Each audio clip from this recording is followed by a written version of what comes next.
As a boy, my people's homes were burned to ash because we dared to call God by another name. Then, my people hunted me with those who had once hunted them. I was a freak, born a mutant, an abomination to their misnamed gods.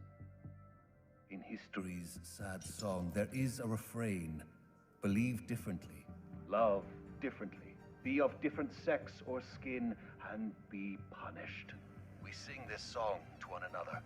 The oppressed become oppressors. Xavier knew this, and dreamed we could change, find harmony, a future where human and mutant could relinquish the past and finally... You claim justice is overdue. Indeed. But so is healing. Your words, while kind, do nothing to heal those hurt by your crime. And your soundbite indignation will not heal mutant wounds. You build robots to hunt us, collars to chain our power. Humanity must protect itself. Protection? That is extermination. I have only ever acted to avenge crimes against my people, as you act to avenge those against yours today. If that were the case, are we truly to believe then that in the face of what you consider to be extermination, you would walk Charles Xavier's path? We're all set on the river of life. Thoughts, dreams, ideas, and innovation. Long laughs, interesting sights, fun and passionate talks. The greatest part of being human. Everything in between exhausting work and mundane activities. It's life. Not everyone gets to experience this, however. Some, less fortunate, experience pain and loss before understanding the concept of being responsible for your own happiness, and are still expected to navigate the river, navigate human relationships, as if they're like everyone else. It's life. There is a way for you to carve your own path, to travel free of the chains of past, free of the chains of trauma.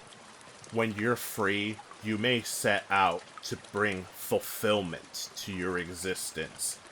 This may come in the form of an all-encompassing title. Once you set out for that title, you will spend the rest of your life earning it. It's not easy, and you're gonna make mistakes. You will make mistakes. But it's not really about the recognition. It's the progress, it's the journey, it's wanting to do right regardless of what's in it for you. This is what's called the hero's journey. There are, however, a million different journeys that a million different people go on, and one such journey runs adjacent to that of the hero's journey. The plight of the anti-hero. A path filled with revenge, not through healing when it comes to dealing with injustice. No reward is given down here, no titles, just an endless cycle of miserable thoughts. If I don't destroy them, they'll destroy me. I'm in pain, and the world will know it. My destiny is rage.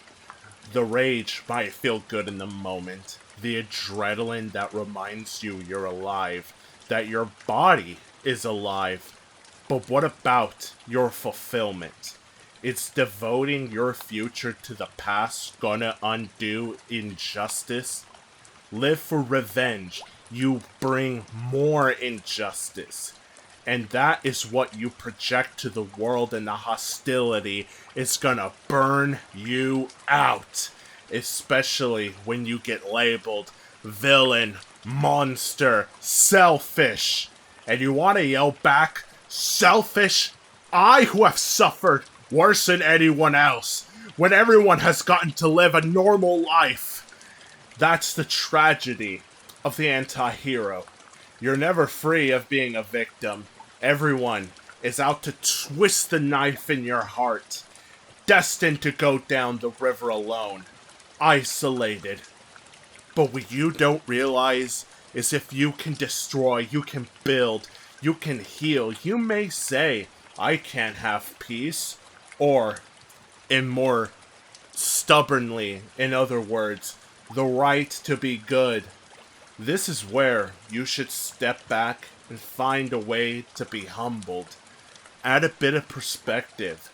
Maybe instead of saying the universe hates me, say, I'm still alive. I can carve my own path. Your role in life doesn't have to be a tortured soul. Maybe at this point, you're just a hurt person, looking for love and friendship, desiring love and friendship, desiring to be understood, and you're scared of letting anyone in. Someone may have wronged you in the past, but that doesn't mean that has to define your present. That doesn't have to define tomorrow. So let me ask you, who do you want to be? Imagine the ideal role model. Think of what inspires you. What makes a hero is subjective. There's no concrete answer. There's no logical conclusion. But just imagine what a hero is to you. Use your imagination. And when you strive to be that hero, when you strive for a title that's your own, then no matter where you come from, anyone who travels down this river that we all travel down can have a more fulfilling existence. If you want an example, well, I see a hero as someone who can see beyond what's in front of them and will ask the difficult questions even when everyone says it's easier to remain silent. Someone who wants to be a voice for those who are too scared to speak for themselves. Someone who wants to instill a good amount of passion into other people's lives. A poet for the doubtful. Magnus, listen to me. You were a boy when you lost your family. That is why you can't see their faces. I grew up trying to see their eyes or smile. So many nights, scrolling a fantasy of strange faces for a glimpse of my future, of who I'd grow to be. There's a power in seeing yourself in another, in resemblance. There is no one like me. Magnus. The X-Men and I may not resemble each other, but we are still family. We had a dream. Charles. Yes. A dream that made us a family. And like that dream, any family worth having Is worth fighting for. Your name is Professor Charles Xavier. And you are Eric Magnus Lenscher.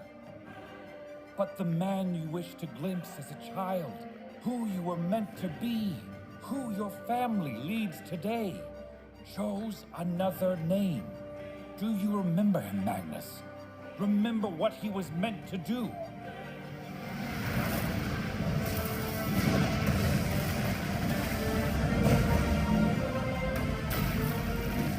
Magnetos!